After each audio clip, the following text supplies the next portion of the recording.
Welcome back to Troubleshooting Agile. Hi there, Jeffrey. Hi, Squirrel. So today we have another special guest. Our special guest is Vasco Duarte, coming to us all the way from Helsinki, Finland. Vasco, welcome to Troubleshooting Agile. Thank you, guys. Thank you for having me. I think you're very brave because you're coming on to talk to us about Scrum Masters. And I'm well known for not understanding Scrum Masters, so I'm really hopeful that you can explain Scrum Masters to me. Yeah, I'm sure we will dive into that. Fantastic. One question, Vasco, just for our audience to help understand. Can you just give us a bit before we get into this about who you are and why we should talk to you and listen to you about Scrum Masters? Yeah, absolutely. So some of your listeners, because they listen to podcasts, will probably have heard me on the Scrum Master Toolbox podcast, which is a daily podcast for Scrum Masters, inviting them to, of course, reflect, learn, but also take action every day and make their part of the world a better place. And also other people might have known me from the No Estimates conversation, something that a few of us started way back when in 2012. And from then on, started developing ideas and approaches that allow our teams to work and deliver reliably and frequently without spending all of that time in those boring estimation meetings. That's maybe a topic for another episode, though. Oh, it would be a wonderful episode. I'm a big fan of not estimating. Great. Well, now one of the things I think was very intriguing here is we mentioned Squirrel as I think has a bit of skepticism about the Scrum Master role, and but you used a very interesting word. You talked about the aspirations that you think Scrum Masters should have, what they should be aspiring to, and you have a call to arms for them. That sounds great. That sounds very radical and energizing. What is this? What is you see that you have this vision for what Scrum Masters could be that you don't find commonly today? Tell us about that. Yeah, absolutely. So the story starts with some company. I'm sure you guys have worked in with many of those companies that decide to adopt Agile, right? And they start a transformation, which you guys also talk a lot about here on the podcast and in your book. That transformation typically starts with hiring or either recruiting or as consultants, Agile coaches that come in and help that transformation get started. But so far, so good. The problem starts when Agile coaches leave the company because they are in for a contract, or, they are maybe working with the leadership team and are not working with the teams anymore. And of course, the Scrum Masters are left to pick up the pieces. Now, if you are lucky enough, there are no longer project managers in that organization. And then Scrum Masters really have to do all of the work that was done previously by project managers. Some of the work that was done previously by middle managers, we'll talk about that later, I'm sure. And unfortunately, work that was done by Agile coaches as well, like, for example, helping teams adopt the right technical practices over time to develop their product. Now, this is a lot of responsibility. And what I see is that many Scrum Masters are not ready to take that responsibility. Some of that because of their own responsibility, because they didn't learn those things, and therefore they're unable to push those ideas and those conversations that the transformation requires forward. But there's also another problem. And the other problem is that they don't really have the visibility at the decision-making levels in the company, because all of that was going to the change agents and Agile coaches that were there hired to start and lead that transformation. And of course, when they leave, who are these Scrum Masters and why do we have so many of them? That's literally a phrase I heard from a CEO who ended up firing all of his Scrum Masters because he had the same view that Squirrel has. I don't know what these Scrum Masters do. Well, I've got news for you. If you don't show what you're doing to your decision makers, they're going to think you're doing nothing, right? So we really need to wake up as Scrum Masters and understand that it is our responsibility to be part of that transformation conversation, to work together with Agile coaches, obviously, while they are there, but then to continue that work with leadership, with middle management and across departments to guarantee that the transformation doesn't end. Because once all Scrum Masters go away, you know what happens next. You probably have seen this happening in some of your clients. You hire an army of project managers. And guess what project managers do? they put you back into waterfall, because that's how project management works. So this is music to my ears, because I think it sounds fantastic to give a call to arms for Scrum Masters to be relevant. And I often find them irrelevant because I find them in the kind of the late stage where they've kind of been, maybe a bunch of them have been fired, I'm not sure, but they are trying to function, or they've given up functioning in the ways that you've described, and it's really not working. The problem is I'm also not a big fan of agile coaches. So when you say they should be agile coaches, yeah, you haven't convinced me yet. So what do these people do concretely? What is different at the end of the day when an effective Scrum Master, let's stick to that role, has finished his or her work? What has improved for the team? I want to be clear for folks who are listening who might be vigorously writing to us about, Squirrel's all wrong. I'm willing to believe that Scrum Masters are fantastic. This is a genuine question. I just haven't found out what they do yet.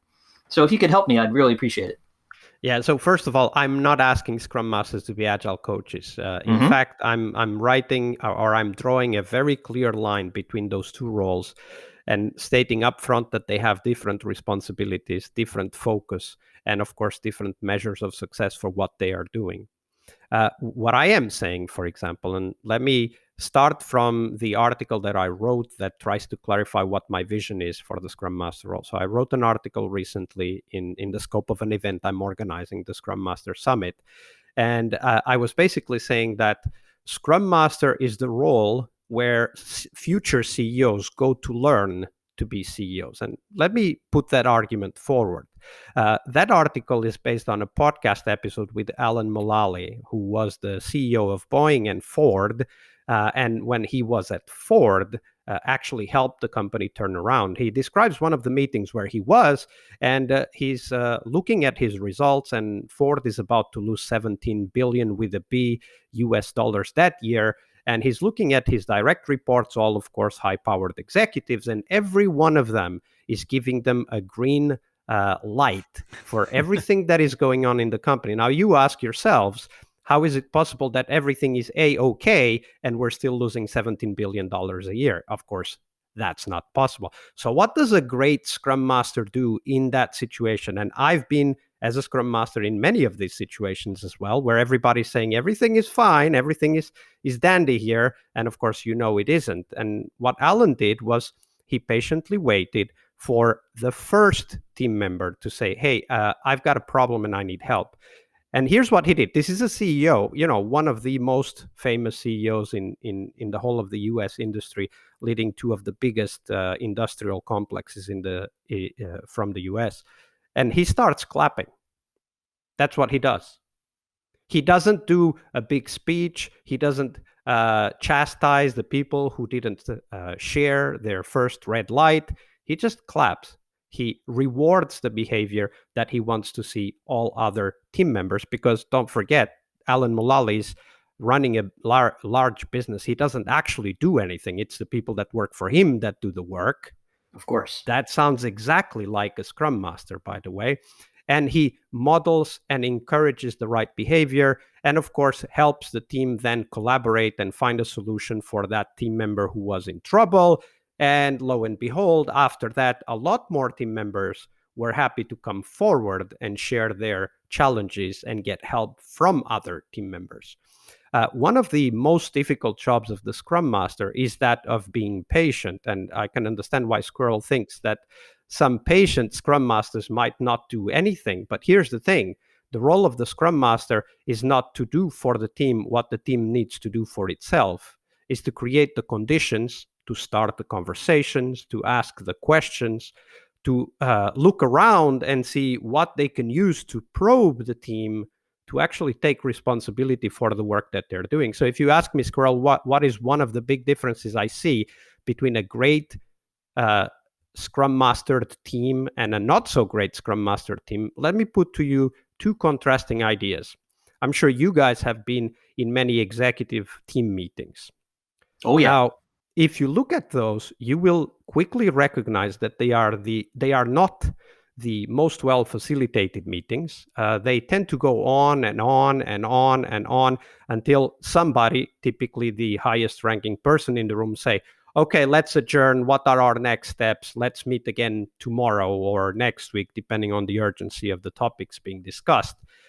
And they don't tend to be very well structured in the way they address the topics. They probably don't have a backlog. It's just whatever is important at that time. They define OKRs that they never follow up because, OKR is a process that HR is pushing. So why should I worry? I manage my team my way, etc., etc., etc. And then you look at great agile teams, and they are exactly the opposite when it comes to how they deal with their meetings. They are very structured. The meetings are limited in time on purpose. For example, daily stand-up is limited to 5 to 10 minutes. Depends on the team, depends on the length of the sprint, and so on. They are very responsible with the time, so much so that they plan their work in very clear time boxes. And if you're doing Kanban, they have a very clear cadence and they stick to it. They are very disciplined about learning how they improve their work. They tend to be very collaborative and solve each other's problems or help each other solve problems. So these are contrasting teams, one with no Scrum Master, and I would argue that leadership teams are the ones that most need a Scrum Master in the team, and another team, a development team that is very disciplined, that delivers regularly, that learns and listens to the people around them, whether they are stakeholders, other teams, or even customers. And that's a difference a Scrum Master can make. Got it. Can I try to say that back to you, Vasco, and just check that I've understood it correctly? Would that be all right? Sure. Cool. So if I understood you right, what the Scrum Master does is listen to the team, observe where there are challenges that the team might or might not be aware of, help to clear those obstacles, make sure that the team runs smoothly, follows processes effectively, sticks to its values, and delivers on time. Is that an accurate description? Did I miss anything there? So I would say that that's exactly what I said, but it's not the essence of the role. A Scrum Master does all of those things, but the way I would describe my role as a Scrum Master, now I'm talking about myself, not in general, but I think that my role as a Scrum Master is to help teams reach a level of performance that they themselves didn't think was possible. Fantastic. So improve the team's performance. We could add that to the list I had. Is that then fair? Do we have the whole picture? Of course, I mean, if you just look at that in that way, that's not what I said, but these are the same words, right? So I said, take the team to a level of performance that they didn't think was possible. It is not merely just improving performance, because that gets us back to the language of you push on them something that they need to do. And that's totally different from helping Very a team good point. reach a level of performance that they didn't think was possible. Excellent. So what we would add is that we help the team to achieve a level of performance they didn't think was possible. And then the other things that I said. Is that accurate? Did I miss anything? Yeah, absolutely. Excellent. Sounds good. So, well, actually, folks, we're going to stop Troubleshooting Agile this week, right here in the middle of Vasco's exciting points and my interesting debate with him. And we're going to make you come back next week just so that we can keep to our nice, short format, which you guys tell us you really enjoy. Of course, you can find out more from us if you want to continue the discussion at conversationaltransformation.com. So go and find us there for Twitter and email and all kinds of different ways to engage. But you're going to have to wait till next week. I promise it'll only be next week when you can hear the end of this very interesting discussion with Vasco. So thanks, and come and find us next week.